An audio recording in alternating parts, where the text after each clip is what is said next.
Assalamu alaikum students. I am myself is Professor Kamran Sid Pracha and you are watching Biological Sciences channel, my YouTube channel.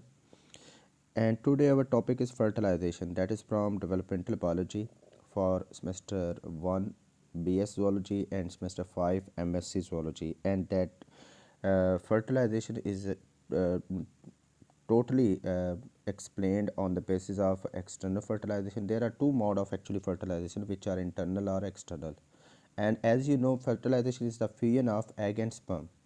That fusion could take place within the body of female organism, or it could take place outside the body of female organism, which is called external fertilization in some aquatic medium.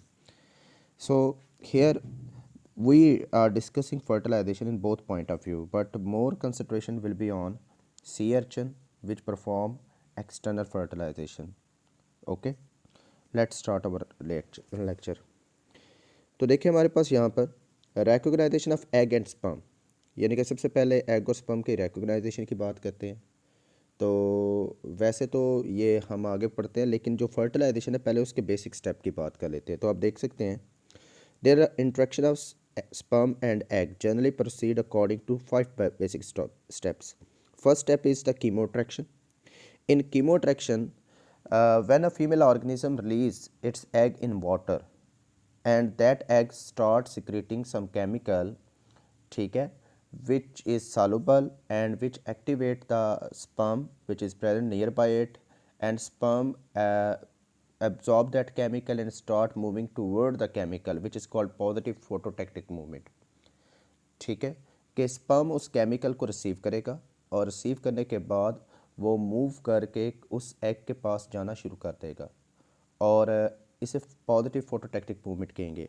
When that sperm reach the egg, जैसे वो egg के पास पहुंचेगा तो आप बड़ी अच्छी तरह जानते हैं कि जो स्पर्म है उसकी जो टिप होती है, हेड होता है, उसमें एक एक्रोसोमल वेजिकल होता है। That vesicle start exocytosis, release its digestive enzyme which could digest the external envelope of egg।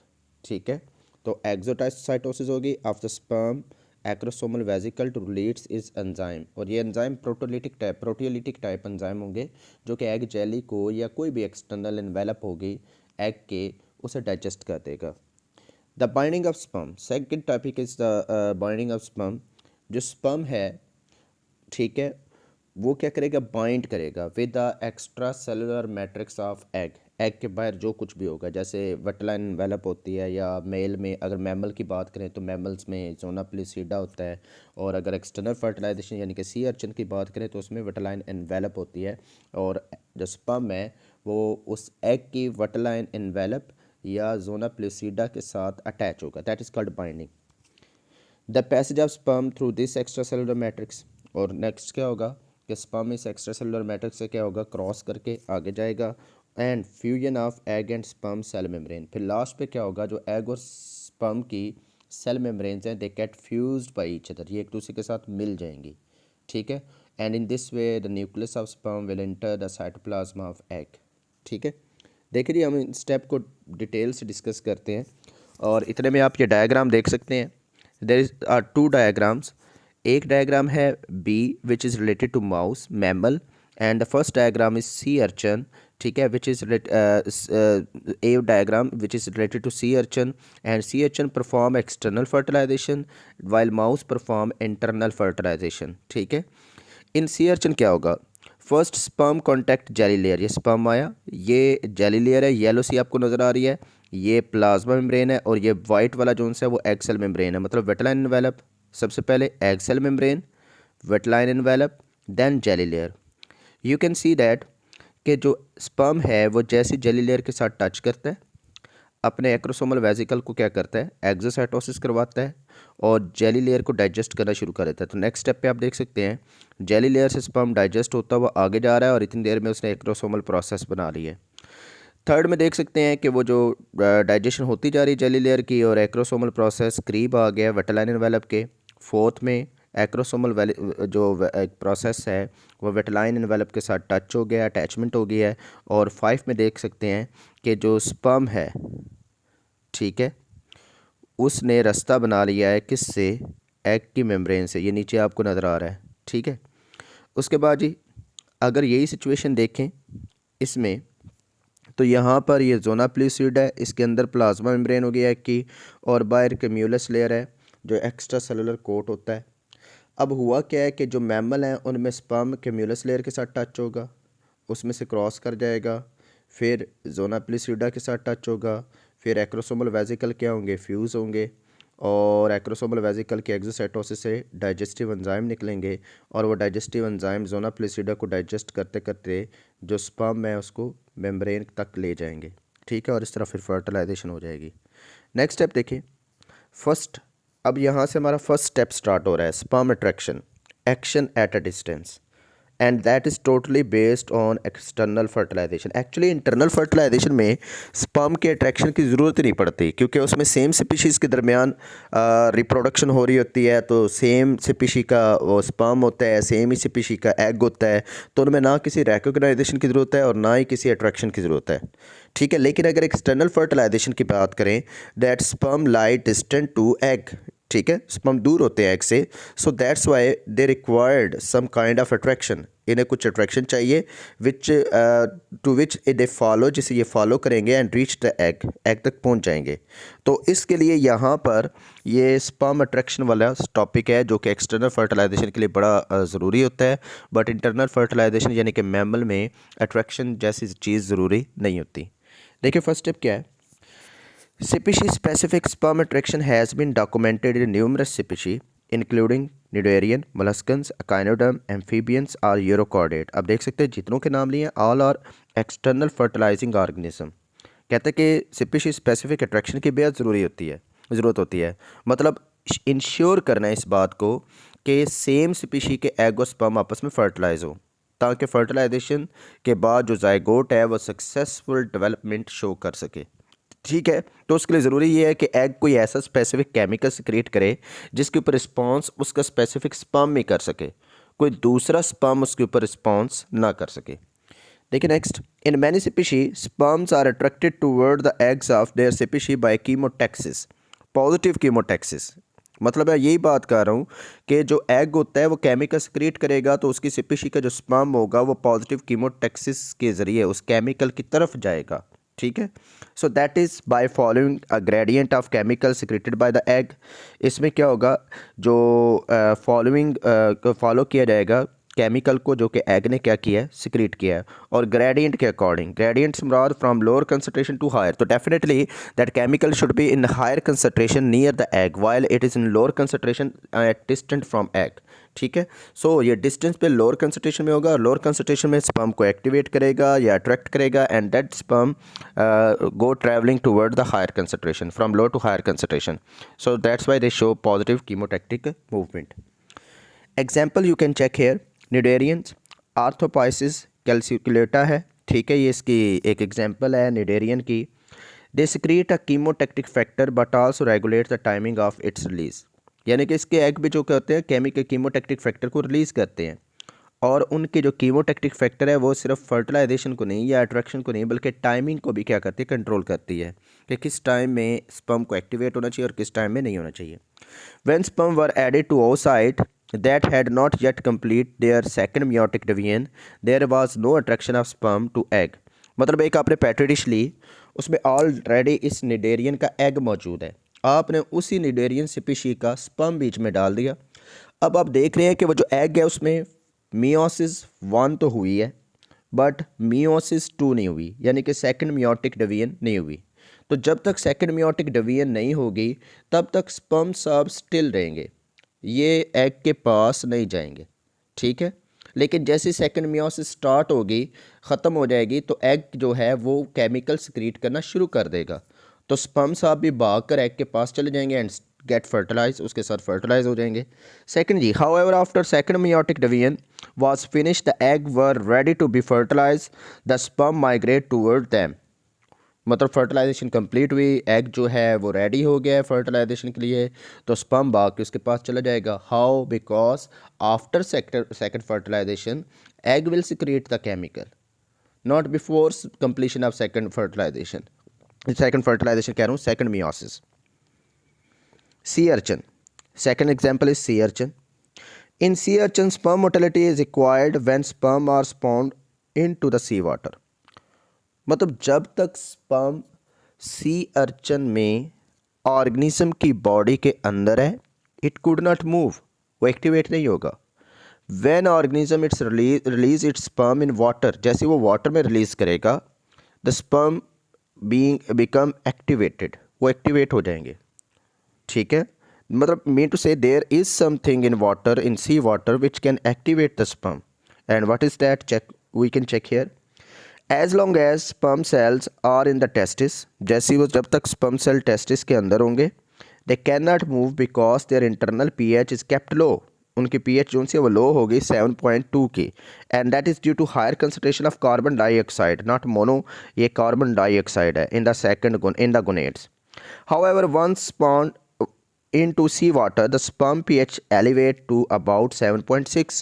जो स्पर्म की pH है वो तकरीबन 7.6 बढ़ जाएगी, and resulting in activation of the dynein ATPase. और नतीजा क्या होगा कि 7.6 पर जो डायनिन एटीपेज है, यानी कि जो उनके फ्लैजेला के अंदर जो माइक्रोट्यूब्यूल्स डुप्लेट के साथ डायनिन प्रोटीन है, उनके मतलब डायनिन प्रोटीन एटीपेज का काम कर रहे हैं, वो एक्टिवेट होंगे और उनके पास एटीपी जाना शुरू कर देंगे. एटीपी उनसे अटैच होंगे, टूटेंगे, और वो डायनिन एटीपी एनर्जी एब्जॉर्ब करेंगे और उनके फ्लैजेला मूव करना शुरू कर देंगे. लेकिन जब तक pH 7.6 तक नहीं होगी, तब तक वो एटीपेज एक्टिवेट नहीं होंगे. The splitting of ATP provide energy for flagella to wave and the sperm begins swimming vigorously. तो मतलब क्या होता है कि जो फ्लैजेला है उनके, जैसे उन्हें एटीपी मिलते हैं, डायनिन उनके एटीपी को तोड़ते हैं और फ्लैजेला तेज़ी से क्या करते हैं, विप करना शुरू करते हैं, स्पर्म तेज़ी से भाग के एग के पास चले जाते हैं. But ability to move does not provide sperm with direction. हाँ, स्पर्म मूव करने के काबिल ज़रूर हुआ है, लेकिन उसे डायरेक्शन नहीं मिली. अब मतलब डायरेक्शन कैसे मिलेगी? डायरेक्शन तब मिलेगी जब एग जो है वो केमिकल को सिक्रीट करेगा. ठीक है, मतलब इस सारी कहानी से मैं ये बताना चाह रहा हूँ कि एक सी अर्चन का स्पर्म जब तक उसकी बॉडी के अंदर होता है, उसके गोनेड्स के अंदर होता है, इट कुड नॉट मूव, वह मूव नहीं कर सकता because of low pH, and that low pH is due to higher concentration of carbon dioxide. But after it release in water its pH get rise, उसकी pH बढ़ जाएगी, 7.6 हो जाएगी, and after that their ATP dynein ATPase will become activate, वो activate हो जाएंगे, and they start splitting ATP and utilising energy. After that flagella become motile, flagella क्या होगा, मोटाइल हो जाएगा और वर्गरेसली क्या करेगा, विप्ड मूवमेंट शो करेगा. ठीक है, फ्लैशिंग मूवमेंट स्टार्ट कर देगा, and sperm start moving, sperm move करने लग पड़े हैं, but they do not have direction, इनके पास डायरेक्शन नहीं है कि इन्होंने मूव करके जाना कहाँ है. Third example is echinoderms. You know that echinoderms, ये जो स्टार फिश वगैरह हैं, उनमें भी एक्सटर्नल फर्टिलाइजेशन होती है. In echinoderms the direction is provided by small chemotactic peptide such as resact. कहता है कि अगर एकाइनोडर्मेट्स की बात करें तो उनमें, या ये सी अर्चन में, ठीक है, जो पीछे हमने वो भी एकाइनोडर्मेट्स से, ठीक है, सी अर्चन ही है, सी अर्चन मतलब ये दोनों एक ही चीज़ है. एकाइनोडर्म्स तो आप जानते हैं एक मेजर उसका ग्रुप है. तो इन एकाइनोडर्म्स में या सी अर्चन में जो डायरेक्शन होती है वो एक छोटे पेप्टाइड से मिलती है जिसे रिसेक्ट कहते हैं. ठीक है, and that resact is 14 amino acid peptide, सिर्फ 14 अमाइनो एसिड का एक पेप्टाइड चेन है. That has been isolated from the egg jelly from of the sea urchin, जो कि एग जेली से अलग हुआ है सी अर्चन की. ठीक है, अर्बेशिया पंक्टुलाटा सी अर्चन की एक टाइप है, अर्बेशिया पंक्टुलाटा की, ठीक है, उससे वो अलग हुआ है. And the resact diffuse readily from egg jelly into water. वो एग जेली से रिसेक्ट जो है वो एग जेली से निकल के कहाँ पे जाएगा, वाटर में जाएगा. And has profound effect at very low concentration, और बहुत कम कंसनट्रेशन पर ही ये क्या करेगा, बहुत ज़्यादा एक्शन शो करेगा. ठीक है, नेक्स्ट क्या होगा, when a drop of sea water containing Arbacia sperm is placed on microscope slide and the sperm generally swim in a circle about 50 micrometer in direction. कहते हैं कि क्या होता है कि अगर आप एक ड्रॉप सी वाटर का लें जिसमें अर्बेशिया जेली मौजूद है, ठीक है, अर्बेशिया स्पर्म मौजूद है, उसे माइक्रोस्कोप स्लाइड पे डालें और ऊपर से जेली डाल दें, तो आप देखेंगे कि जो स्पर्म है वो 50 माइक्रोमीटर के डायमीटर में मूव कर सकेगा. From this diagram you can check. Here is an egg of sea urchin. ये sea urchin का egg है. That release resect, इसने resect को रिलीज़ किया है. आप इस कलर से चेक कर सकते हैं कि एग के करीब इसकी कंसनट्रेशन ज़्यादा है due to its dark colour. आप चेक कर सकते हैं यहाँ पे डार्क है, it means its concentration is high. और जैसे जैसे एग से दूर जा रहा है इसका कलर फेंट हो रहा है, कम हो रहा है, तो it will show that they have lower concentration distant to the egg. अब आप देख सकते हैं ये एक स्पर्म है जो आगे पीछे वॉन्डर कर रहा था। व्हेन दे रिसीव रिसेक्ट, जैसे इन्हें रिसेक्ट मिला, ठीक है, तो ये फौरी तौर पर रिसेक्ट की लोअर कंसनट्रेशन से हायर कंसनट्रेशन में मूव करना शुरू कर दिया। And they will reach the egg, egg पे पहुंच जाएंगे एंड फर्टिलाइज इट, उसे फिर क्या करेंगे, फर्टिलाइज कर देंगे। But what that resact can do, ये रिसेक्ट करता क्या है इस स्पर्म के साथ, इसमें आप चेक कर सकते हैं। The resact from Arbacia jelly binds to its receptor on sperm, यानी कि ये स्पर्म की प्लाज्मा मेम्ब्रेन है, you can check that, lipid bilayer है, उसमें ये प्रोटीन मालिक्यूल एम्बेडेड है, और ये प्रोटीन मालिक्यूल जो है वो रिसेप्टर है, रिसेक्ट रिसेप्टर। अब हुआ क्या है, ये आउटसाइड है स्पर्म का, इसके साथ रिसेक्ट नाम का केमिकल रिसेप्टर के साथ जुड़ गया है and that receptor become activated. ये रिसेप्टर अक्सर एंजाइम भी होते हैं, ठीक है, तो ये एंजाइम एक्टिवेट हो जाएंगे। This activate receptor guanylyl cyclase, ये एक रिसेप्टर है जिसका नाम गोनालाइल साइक्लेज है, that is an enzyme.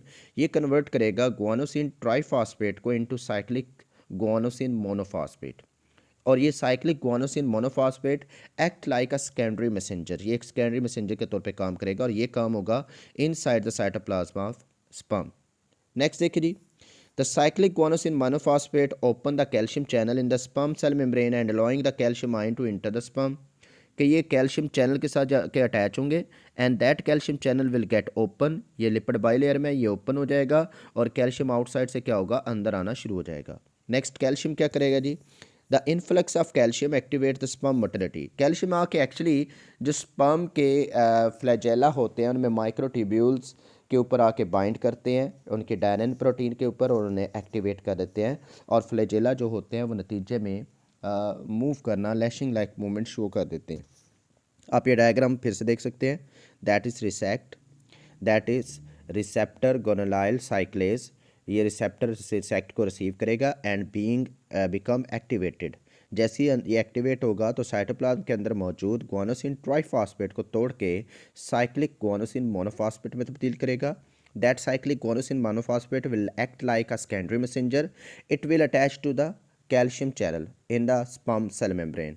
That calcium channel will get open and allow the influx of calcium ion. These calcium ions will goes to the sperm flagella and activate its dynein ATPase.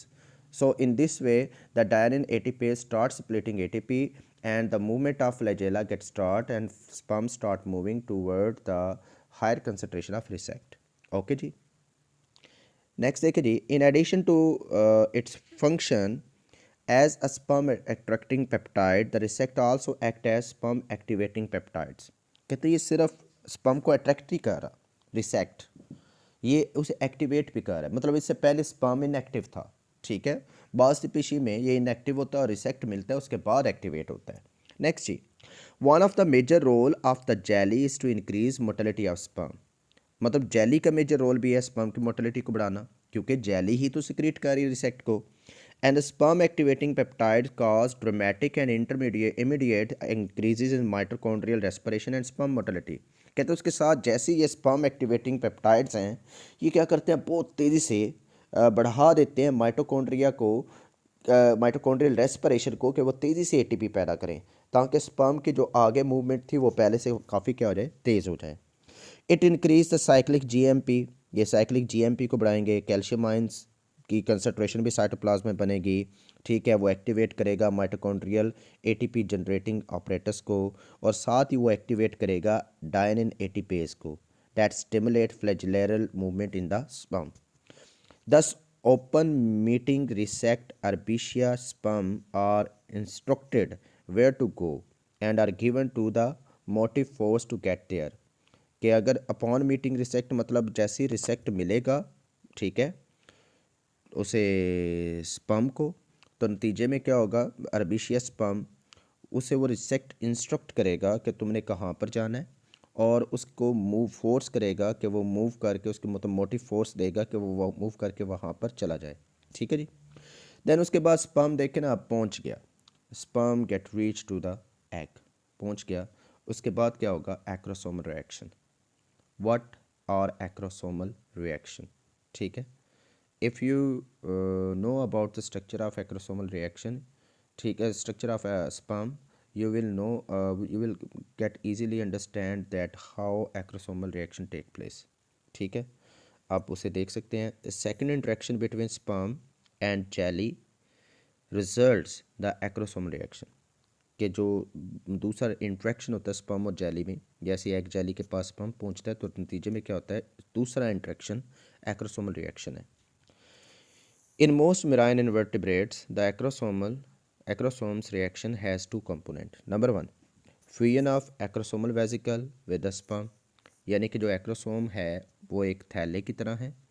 पहले तो वो fuse होगा अपने ही sperm की membrane के साथ, और फिर नतीजे में क्या होगा, एक्सोसाइटोसिस, और उसके बाद क्या होगा, एक्सटेंशन ऑफ एक्रोसोमल प्रोसेस। फिर जब वो फ्यूज़ होकर निकल जाएगा डाइजेस्टिव एंजाइम, फिर नीचे से माइक्रोट्यूब्यूल बाहर की तरफ एक फिंगर लाइक प्रोजेक्शन बनाएंगे, उसे एक्रोसोमल प्रोसेस कहा जाएगा। बेटा ये डिफरेंस रखना है, एक्रोसोमल रिएक्शन एक मुकम्मल प्रोसेस है, कंप्लीट एक्टिविटी है, और जो एक्रोसोमल प्रोसेस है that is finger like structure, ठीक है, जो कि माइक्रोट्यूब्यूल्स की वजह से स्पर्म के हेड पे बनेगी।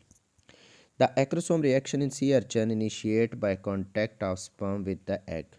ये कब इनिशिएट होता है, जैसे ही स्पर्म एग की जेली के साथ क्या होता है, कॉन्टैक्ट में आता है। The contact cause exocytosis of sperms acrosomal vesicle, ये एक्रोसोमल वेजिकल के जो मतलब होता है, वेजिकल जो होता है उसकी एक्सोसाइटोसिस करवाता है, और नतीजे में प्रोटियोलिटिक एंजाइम सिक्रिएट होते हैं एंड प्रोटीएज, ठीक है, प्रोटियोसोम्स यानी कि प्रोटीन डाइजेस्टिंग जो कॉम्प्लेक्स हैं that digest pass through the jelly coat. कहता है प्रोटियोलिटिक एंजाइम और प्रोटियोसोम्स क्या करेंगे, जो जेली कोट है उसको बीच में से डाइजेस्ट करेंगे और रास्ता बना देंगे, ठीक है, किसके लिए, स्पर्म के लिए। फिर नेक्स्ट क्या होगा, when sperm reach the surface, जैसे ही सरफेस पे पहुंचेगा the acrosomal process adhere to vitelline envelope, वो वेटेलाइन एनवेलप के साथ अटैच हो जाएगा। Whether the sperm to the egg, where the मतलब जो स्पर्म होगा उसे एग के साथ अटैच कर लिया जाएगा। It is possible that proteasome form from the acrosomal coat and acrosomal process, कहता है कि जो प्रोटियोसोम्स हो, ठीक है, जो कि एक्रोसोमल कोट पे या एक्रोसोमल प्रोसेस के ऊपर मौजूद है, वो अलाउ करे वेटेलाइन एनवेलप को डाइजेस्ट करने में at the point of attachment, जहाँ पर अटैचमेंट हो, and proceed toward the egg, और फिर एग की तरफ चले जाएँ। मतलब कहता है कि थोड़ा सा मे बी अभी भी कोई डाइजेस्टिव एंजाइम बचा हो जो कि एग जेली को डाइजेस्ट करने के बाद भी एक्रोसोमल प्रोसेस के ऊपर मौजूद है, उसकी टिप पे है। तो जैसे वो वेटेलाइन एनवेलप के साथ टच करेगा तो वेटेलाइन एनवेलप को वहाँ पर क्या करेगा, डाइजेस्ट कर देगा। The acrosomal reaction is initiated by interaction of the sperm cell membrane with a specific complex sugar in the egg jelly. कहता है जो एक्रोसोमल रिएक्शन होता है ये किसकी वजह से स्टार्ट होता है, जो स्पर्म सेल मेम्ब्रेन है वो जाके जुड़ती है एग जेली के एक मखसूस शुगर से। मतलब बेसिकली यहाँ पर शुगर है, एक केमिकल है जो कि एग जेली के ऊपर मौजूद है। आप ज़रा चेक करें एक्रोसोमल, और वो जो शुगर होती है वो सल्फेट कंटेनिंग पॉलीसेकेराइड्स होती हैं जो कि बाइंड करती हैं स्पेसिफिक रिसेप्टर के साथ जो कि स्पर्म के सेल मेम्ब्रेन के साथ के ऊपर है, और डायरेक्टली अबव एक्रोसोमल वेजिकल, और वो मेम्ब्रेन बिल्कुल एक्रोसोमल वेजिकल के ऊपर क्या होती है, मौजूद होती है, ठीक है। आप ये डायग्राम देखें जो कि एक्रोसोमल रिएक्शन को शो कर रही है। आप देख सकते हैं ये स्पर्म का हेड है, ये आगे एक्रोसोमल वेजिकल है। जैसे स्पर्म जेली के साथ टच हुआ, एक्रोसोमल वेजिकल की क्या होगी, एक्सोसाइटोसिस, और जेली जोन सी है वो डाइजेस्ट होने लग पड़ी। और साथ ही क्या हुआ है, जहाँ पर पीछे एक्रोसोमल वेजिकल था उसके पीछे ये माइक्रोट्यूब्यूल्स हैं जो आगे की तरफ बढ़ के एक फिंगर लाइक प्रोजेक्शन बना रहे हैं जिसे एक्रोसोमल प्रोसेस कहते हैं, और इनके ऊपर प्रोटीन है जो कि अटैचमेंट करवा रही है स्पर्म की किसके साथ, एग की मेम्ब्रेन के साथ, ठीक है। तो ये एक्रोसोमल रिएक्शन है, क्लियर होगी बात। अब हमने बात करनी है कि जो एक्रोसोम है आखिर वो स्पर्म की मेम्ब्रेन के साथ फ्यूज़ होता है तो कौन सी चीज़ है जो उसे फ्यूज़ करवा रही है। हमने यहाँ पर एक जिक्र किया है सल्फेट कंटेनिंग, ठीक है, शुगर का, जो शुगर एग की जेली में मौजूद है। यानी कि जैसे स्पर्म एग की जेली के साथ अटैच होगा तो एग की जेली के अंदर मौजूद वो शुगर स्पर्म के रिसेप्टर के साथ अटैच होगी, और जो स्पर्म का रिसेप्टर है वो क्या करेगा, रिएक्शन एक्टिवेट करेगा, जिसके नतीजे में जो एक्रोसोमल वेजिकल है वो स्पर्म की मेम्ब्रेन के साथ इंटरनली अटैच हो जाएगी और आगे एक्सोसाइटोसिस करवाएगी। नेक्स्ट की वो जो अरबिशिया जेली या सी अर्चन की जो जेली होती है वो क्या मतलब जब स्पर्म के साथ अटैच होती है तो वो क्या प्रोसीजर करती है, हम उसको डिस्कस करेंगे। ठीक है, यहाँ पर अभी मैंने बता दिया है कि किस तरह एक्रोसोमल वेजिकल जो उनसे फ्यूज़ होता है। हमने अब ये पढ़ना है कि जो एक्रोसोमल वेजिकल है आखिर वो जेली के साथ टच होते हुए फ्यूज़ क्यों होता है। तो उसके बारे में पिछले जो स्लाइड थी इसमें मैंने बता दिया था, यहाँ पर ये लास्ट पे कि जो मतलब रिसेक्ट होता है उसके अलावा, ठीक है, एक ना जेली से भी केमिकल सिक्रीट होता है, ठीक है, जो क्या करवाता है, फिजन करवाता है। आगे देखें यहाँ पर once sperm reach the egg surface, ये बात मैं बता चुका हूँ। तो एक्रोसोमल रिएक्शन इनिशिएट होता है by interaction of sperm cell membrane and specific complex sugar in the jelly. ये अभी थोड़ी देर पहले मैंने बताया था कि जेली से कुछ शुगर निकलती है जो कि इंट्रैक्ट करता है स्पर्म की सेल की सरफेस पे, वहाँ पर कोई रिसेप्टर होता है उसके साथ अटैच होता है and that sugar is sulphate containing polysaccharide. ये बाइंड करेगा स्पेसिफिक रिसेप्टर के साथ जो कि स्पर्म के सेल मेम्ब्रेन पर होगा और ये specific receptor exact acrosomal vesicle के ऊपर होगा। तो उससे रिलेटेड ये देख सकते हैं कि एक डायग्राम मैंने ड्रॉ किया है कि ये एग की जेली है, ये स्पर्म है, ये उसके साथ अटैच हो रहा है। ठीक है, टच होते सारी थोड़ा सा इसे ना ये बीच वाला हिस्सा जो है उसे बड़ा करके यहाँ पे दिखाया हुआ है। आप इस डायग्राम को देख सकते हैं, ये सेकंड स्टेप है। इसमें ये जो वाली जो मेम्ब्रेन है ये स्पर्म की प्लाज्मा मेम्ब्रेन है जैसे यहाँ पर है, और ये वाली जो मेम्ब्रेन है ये एक्रोसोमल मेम्ब्रेन है, और ये जो थोड़ा सा डार्क सा शेड किया हुआ है दैट इज़ एग जेली। ठीक है, एग जेली से एक शुगर आ रही है, वो शुगर अटैच हो रही है स्पर्म की प्लाज्मा मेम्ब्रेन पर मौजूद रिसेप्टर पे and that receptor are calcium channel. ये रिसेप्टर क्या है, कैल्शियम चैनल है। जैसे ही कैल्शियम चैनल के ऊपर वो जेली वो शुगर क्या हुई है, अटैच हुई है, तो कैल्शियम चैनल ओपन हो गया है। These open calcium channel will allow the influx of calcium ion inside the cytoplasm of sperm. Sperm के साइटोप्लाज्म में आ जाएगा and they will arrange a protein interaction between plasma membrane of sperm and acrosomal membrane of acrosome. दोनों के दरमियान एक protein interaction बनेगा। ये protein interaction क्या करेगा, कॉन्ट्रैक्ट करेगा और एक्रोसोमल वेजिकल को खींच कर स्पर्म की प्लाज्मा मेम्ब्रेन के करीब ले आएगा। फिर नेक्स्ट क्या होगा, आप देख सकते हैं ये स्पर्म की प्लाज्मा मेम्ब्रेन है, ये एक्रोसोमल वेजिकल की प्लाज्मा मेम्ब्रेन है, और इस पॉइंट से ये फ्यूज़ हो गए हैं और एक्रोसोमल मटेरियल क्या है, बाहर निकल रहे हैं। मतलब ये प्रोटीन और ये कैल्शियम चैनल रिस्पॉन्सिबल हैं for the fusion of acrosomal vesicle membrane with that of plasma membrane. ठीक है जी, पीछे देखिए क्या होता है दैट जो मतलब वो जो sulphate containing protein sorry polysaccharide है जिसका नाम फ्यूकोज सल्फेट है। ठीक है, मतलब फ्यूकोज सल्फेट की ये रिपीटिंग यूनिट है। इन पॉलीसेकेराइड का क्या काम है, मतलब ये रिसेप्टर के ऊपर अटैच होते हैं और तीन तरह के मेम्ब्रेन प्रोटीन को एक्टिवेट करते हैं। सबसे पहले a calcium transport channel that allow calcium to enter sperm head, यह अभी जिसका जिक्र किया है कि कैल्शियम चैनल ओपन करेंगे कैल्शियम इन्फ्लक्स होगा।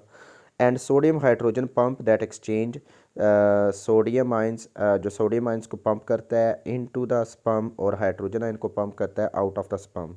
अब इससे क्या होता है, हाइड्रोजन आयन की कंसनट्रेशन इनसाइड द स्पर्म कम हो जाती है, ये भी फ्यूजन में काफ़ी हद तक हेल्प करती है।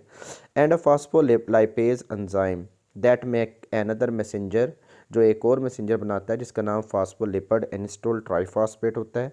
अब ये फास्फोलिपिड एनिस्टोल या फास्फोलिपिड की बात करूं तो ये स्पर्म की प्लाज्मा मेम्ब्रेन की जो लिपिड बाइलेयर है उसी की फास्फोलिपिड है, उसे ये डाइजेस्ट करेगा फास्फोलाइपेज और दो तरह के प्रोडक्ट बनाएगा, एक इनिस्टोल ट्राइफॉस्फेट और एक डाई इसाइल ग्लाइसरोल। जो इनिस्टोल ट्राइफॉस्फेट है ये भी क्या कर सकता है, कैल्शियम चैनल्स को ओपन कर सकता है। जो भी हो एलिवेटेड लेवल होगा कैल्शियम का, ठीक है, और बेसिक साइटोप्लाज्म होगा, ये क्या करेगा, फ्यूजन करवाएगा एक्रोसोमल मेम्ब्रेन की with the adjacent sperm cell membrane. यानी कि जो स्पर्म के अंदर एक्रोसोम है उसकी मेम्ब्रेन बाहर जो स्पर्म की मेम्ब्रेन है उसके साथ फ्यूज़ हो जाएगी and release enzyme that can lies a path through the jelly, और एक एंजाइम पैदा करेंगे जो जेली से एक रास्ता बना लेगा to the vitelline envelope, vitelline envelope तक। ये सारी डायग्राम में वो बताया गया है, ये देख सकते हैं आप। दीज आर एक्रोसोम, वो स्पर्म की मेम्ब्रेन के साथ फ्यूज़ हो रहा है, केमिकल एक्सक्रीट हो रहा है, ये डाइजेस्ट करेगा और पीछे ये एक्रोसोमल प्रोसेस बन जाएगा। अब जो एक्रोसोमल प्रोसेस है उसके ऊपर आप गौर से देखें तो आपको स्पेसिफिक प्रोटीन नज़र आ रही हैं which are binding protein that provide you can say attachment with vitelline envelope. ये वेटलाइन एनवेलप के साथ बाइंडिंग प्रोटीन क्या करेंगे, अटैचमेंट प्रोवाइड करेंगे। और यही बाइंडिंग प्रोटीन जो उनसी है वो स्पर्म एग स्पेसिफिक रिकॉग्नाइजेशन के लिए रिस्पॉन्सिबल होती हैं, क्योंकि हर स्पीशी के स्पर्म के पास अपनी टाइप की बाइंडिंग प्रोटीन है और उसके रिसेप्टर सिर्फ उसी की स्पीशी के एग के पास है। तो ये बाइंडिंग और रिसेप्टर की जो अटैचमेंट है वो सेम सेम स्पीशी में होगी। अगर फ़र्ज़ करें स्पर्म किसी और स्पीशी का है, मे बी वेटलाइन वो क्या कहते हैं एग जेली डाइजेस्ट हो गया है, स्पर्म वेटलाइन एनवेलप तक पहुंच गया है, लेकिन किसी और स्पीशी का स्पर्म है तो उसकी बाइंडिंग वेटलाइन एनवेलप की रिसेप्टर के ऊपर अटैच बाइंडिंग प्रोटीन नहीं होगी, जिसकी वजह से फर्दर फर्टिलाइजेशन प्रोसीड नहीं होगी। तो मतलब ये वो स्टेप है जिस पे एग रिकॉग्नाइज करता है कि जो स्पर्म है वो उसकी अपनी स्पीशी का या नहीं है। नेक्स्ट देखिए जी, recognization of eggs extracellular coat. ठीक है, the sperm contact with egg jelly coat provide first set of species specific recognition। कहते हैं जब वो उसके साथ अटैच होता है तो पहले जो स्टेप होता है स्पीशी स्पेसिफिक रिकॉग्नाइजेशन वो मिलता है। जैसे फॉर एग्जांपल अट्रैक्शन, पहले रिसेक्ट ने अगर सेम स्पीशी का रिसेक्ट है तो वो स्पर्म को एक्टिवेट करेगा, अगर डिफरेंट का होगा तो अट्रैक्ट नहीं करेगा। फिर उसके बाद एक्टिवेशन, फिर जो एक्रोसोम है वो मतलब एक्टिवेट होगा, चैनल एक्टिवेट होंगे और फिर एक्रोसोमल रिएक्शन यानी कि एक्रोसोम आके फ्यूज़ हो जाएगा। तो ये फर्स्ट इवेंट है रिकॉग्नाइजेशन का। अब सेकंड इवेंट क्या है स्पेसिफिक स्पीशी स्पेसिफिक बाइंडिंग का, that must occur in sea urchin, जो सी अर्चन में होता है। The sperm has penetrated the jelly, jelly को पास करते हैं, and acrosomal process of sperm contact with surface of the egg, वो egg की सरफेस के साथ अटैच होते हैं। The acrosomal protein mediated recognization sea urchin in sea अर्चन इज़ कॉल्ड बाइंडिंग। कहता है जो स्पर्म के ऊपर एक प्रोटीन है जो कि रिकॉग्नाइजेशन के लिए ज़रूरी होती है स्पर्म के एक्रोसोम पर, उसे बाइंडिंग कहते हैं। Further it's interaction with egg is often species specific. The binding isolated from acrosomal of S. preparatus binding to its own degelated egg but do not those of S. frendescanus। ठीक है, frendescanus। अब कहता है कि दो species हैं सी अर्चन की, एक एस प्रेपराटस है और एक एस फ्रेंडेस्कैनस है। ठीक है, दोनों मिलती जुलती स्पीशी हैं, लेकिन आप फ़र्ज़ करें स्पर्म ले लें एस प्रेपराटस का और एग ले लें किसका, एस फ्रेंडेस्कैनस का। ठीक है, अब जो एग है उसके ऊपर से जेली हटा दें, स्पर्म के एक्रोसोमल वेसिकल को एक्रोसोमल प्रोसेस को आके वेटलाइन एनवेलप के साथ टच होने दें, तो आप देखेंगे इनके दोनों के दरमियान फर्टिलाइजेशन नहीं होगी। क्यों? क्योंकि जो फ्रेंडेस्कैनस का जो एग है उसका रिसेप्टर जो प्रोपराटस है उसके जो स्पर्म की बाइंडिंग प्रोटीन है उसको अपने साथ अटैच नहीं कर रहा। लेकिन अगर ये दोनों सेम स्पीशी के होंगे तो बाइंडिंग प्रोटीन क्या होगा, अटैच हो जाएगी। ठीक है, लोकलाइजेशन ऑफ बाइंडिंग प्रोटीन, क्या आप बाइंडिंग प्रोटीन को लोकलाइज करना चाहते हैं, क्या वाकई वो एक्रोसोमल वेसिकल के ऊपर मौजूद है कि नहीं है। उसके लिए आप एक इम्यूनोकेमिकल टेक्निक यूज़ करेंगे। बेटा इम्यूनोकेमिकल टेक्निक वो होती है जिसमें एक स्पेसिफिक प्रोटीन के लिए स्पेसिफिक एंटीबॉडीज़ बनाई जाती हैं। अब binding is a surface protein, इसे आप एंटीजन समझ लें और इसके अगेंस्ट एंटीबॉडी बना लें। ठीक है, और फिर उन एंटीबॉडीज़ को छोड़ के देखें स्पर्म के ऊपर के वो कहाँ कहाँ जुड़ती हैं। तो हम इसमें क्या कहते हैं, रैबिट एंटीबॉडीज़ बनाते हैं जो कि बाइंडिंग प्रोटीन के अगेंस्ट बनाई गई है। And this antibodies was incubated with sperm, इसे स्पर्म एक सोल्यूशन में स्पर्म रख के उसके ऊपर रैबिट एंटीबॉडी डाल के उसे कुछ देर के लिए इकट्ठा रखना है। ठीक है, if binding were present the rabbit antibody would remain bound to the sperm. कहता है जब हम वॉश करेंगे अगर बाइंडिंग मौजूद है तो स्पर्म के ऊपर रैबिट एंटीबॉडी क्या रहेगी, अटैच रहेगी। And after any unbound antibody was washed of, कहता है अगर कोई एनी अनबाउंड एंटीबॉडीज़ है वो क्या होगी, धुल जाएगी जब उसे वॉश करेंगे। The sperm were treated with swine antibody, फिर एक सेकंड एंटीबॉडी यूज़ की जाएगी जो स्वाइन एंटीबॉडी है, that had been covalently link to peroxidase, जिसके साथ एक एंजाइम जुड़ा हुआ है जिसका नाम क्या है, peroxidase. Swine antibody bound to the rabbit antibody placing peroxidase molecule where the binding was present. The peroxidase catalyzes the formation of dark precipitate diaminobenzidine and hydrogen peroxide. This precipitate will form only where the binding were present. कहता है जो peroxidase catalase है जो कि swine antibody के ऊपर है वो क्या करेगा, डार्क प्रेसिपिटेट बनाएगा डाई अमाइनो बेंजीडाइन और हाइड्रोजन पेरोक्साइड के साथ रिएक्शन का। और ये प्रेसिपिटेट सिर्फ वहीं पर होंगे जहाँ पर पेरोक्सीडेज एंजाइम है। और पेरोक्सीडेज एंजाइम किस पर है, स्वाइन एंटीबॉडी पर। और स्वाइन एंटीबॉडी किस पे जुड़ी है, रैबिट एंटीबॉडी पर। और रैबिट एंटीबॉडी किस पे जुड़ी है, बाइंडिंग प्रोटीन पर। तो इस तरह जहाँ पर प्रेसिपिटेट बने उधर बाइंडिंग प्रोटीन होगी। डायग्राम देखे ज़रा, ये डायग्राम, इसे मैं जूम करता हूँ, चेक करें। ये एक्रोसोमल प्रोसेस है, इसके ऊपर ये छोटी छोटी बाइंडिंग प्रोटीन है on which rabbit antibodies attach. और रैबिट एंटीबॉडी के ऊपर स्वाइन एंटीबॉडी अटैच है। और इस स्वाइन एंटीबॉडी के ऊपर ये पेरोक्सीडेज एंजाइम है। ये पेरोक्सीडेज एंजाइम क्या करता है, डाई अमाइनो बेंजीडाइन को और हाइड्रोजन पेरोक्साइड को आपस में रिएक्ट करवाता है और नतीजे में डेंस डार्क प्रेसिपिटेट्स बनते हैं। तो अगर आप एक स्पर्म लें, उसके ऊपर पहले ये वाली एंटीबॉडी डालें, थोड़ा सा वॉश कर लें, जो अटैच्ड होंगी ऊपर रह जाएंगी। फिर दूसरी एंटीबॉडी डालें, ये वाली स्वाइन वाली, थोड़ा सा वॉश करें, जो अटैच होगी ऊपर रह जाएगी, बाकी हट जाएंगी। फिर उसके ऊपर ये केमिकल डाल के देखें, डाई अमाइनो बेंजीडाइन और हाइड्रोजन पेरोक्साइड। अगर स्पर्म के ऊपर वाली जगह पर डार्क प्रेसिपिटेट बन गए तो मतलब बाइंडिंग है, और बाइंडिंग वहीं पर होगी जहाँ पर डार्क प्रेसिपिटेट बनेंगे। लेकिन जहाँ पर डार्क प्रेसिपिटेट नहीं बन रहे उधर समझिएगा बाइंडिंग प्रोटीन नहीं है। ठीक है, तो आप देख सकते हैं ये डार्क प्रेसिपिटेट्स है and that dark precipitate will show the presence of binding. और ये जो डायग्राम है वो शो कर रहा है कि एक्रोसोम जो सा वो वेटल एनवेलप की बाइंडिंग के साथ, मतलब एक्रोसोम का बाइंडिंग वेटल एनवेलप के रिसेप्टर के साथ क्या हो रहा है, जुड़ रहा है।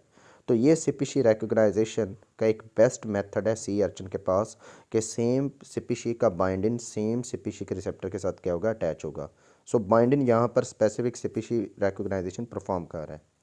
फिर उसके बाद fusion of egg and sperm cell membrane आ जाता है, जो लास्ट हमारा टॉपिक है कि एक दफ़ा जो स्पर्म है वो बाइंडिंग प्रोटीन की मदद से वेटलाइन एनवेलप के साथ अटैच हो गया। फिर उसके बाद वो वेटलाइन एनवेलप को डाइजेस्ट करेगा, फिर एग की मेम्ब्रेन स्पर्म की मेम्ब्रेन आपस में क्या हो जाएंगी, फ्यूज़ हो जाएंगी।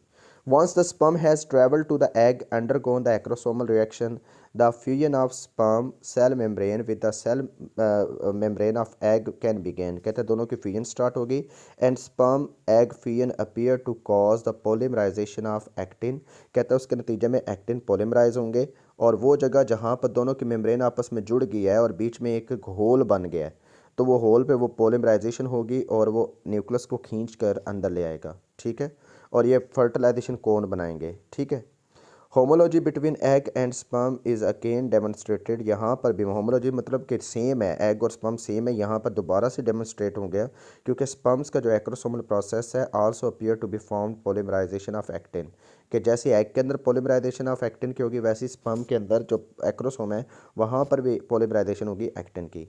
और जो एक्टिन है from the gamete form a connection that widens the cytoplasmic bridge. जो साइटोप्लाज्म के बीच में ब्रिज होता है उसे चौड़ा करते हैं between the egg and sperm and the sperm nucleus tail. ठीक है, process passes through the bridge. कहता है जो स्पर्म का न्यूक्लियस होता है और उसकी टेल होती है वो इस ब्रिज से रास्ते से क्या होती है, पास हो जाती है। ठीक है, in sea urchin all region of the egg cell membrane are capable of fusing. कहता है सी अर्चन में सारे का सारा रीजन क्या होता है, कैपेबल होता है। कहीं पर भी स्पर्म एग के साथ फ्यूज़ हो सकता है पूरी मेम्ब्रेन में, आगे पीछे दाएं बाएं हर जगह पर। लेकिन कुछ स्पीशी में मेम्ब्रेन के ऊपर सिर्फ स्पेसिफिक रीजन होते हैं जहाँ पर स्पर्म अटैच हो सकता है या जो स्पर्म को रिकॉग्नाइज करवा सकते हैं और फ्यूज़ करवा सकते हैं। The fusion is active process often mediated by specific fusogenic protein. Fusion एक प्रोसेस है जिसे फ्यूजोजेनिक प्रोटीन करवाती है। इन that sea urchin sperm binding plays a second role as a fusogenic protein. कहता है कि बल्कि जो सी अर्चन में बाइंडिंग प्रोटीन है उसका दूसरा काम, पहला रिकॉग्नाइजेशन का काम था, दूसरा काम फ्यूजोजेनिक प्रोटीन के तौर पे भी काम करना है। In addition to recognition the egg and binding contain a long stretch hydrophobic amino acid near the amino terminus and this region able to fuse phospholipid vesicle। कहता है कि उसके अलावा रिकॉग्नाइजेशन के अलावा जो बाइंडिंग है उसके पास लंबे स्ट्रेच हाइड्रोफोबिक अमाइनो एसिड्स होते हैं। हाइड्रोफोबिक से मुराद वाटर फेयरिंग। और इसके जो अमाइनो एसिड ये वाले होते हैं वो मेम्ब्रेन जो होती है एग की उसकी लिपिड बाइलेयर के साथ अटैच होते हैं, फास्फोलिपिड के साथ फ्यूज़ होते हैं और वेजिकल को उसको मतलब क्या कहते हैं अंदर की तरफ स्पर्म को ले जाते हैं। आप ये डायग्राम देख सकते हैं, ये डायग्राम है, ये स्पर्म है, उसका ये एक्रोसोमल वेसिकल है, ये अटैच हो रहा है, फिर ये मेम्ब्रेन ऊपर उठ के उसे अपने साथ फोकस कर रही है, और फिर ये एक फर्टिलाइजेशन कोन सी बन रही है, और जो एग स्पर्म है उसका हेड टेल शेल सारा कुछ क्या हो रहा है, अंदर जा रहा है। ठीक है जी। आपको ज़रा मैं ब्रिज दिखा दूँ, वो पीछे जाना पड़ेगा स्लाइड को दोबारा से लेकर शुरू पे बिल्कुल स्टार्ट पे जहाँ पर ब्रिज की बात हुई है।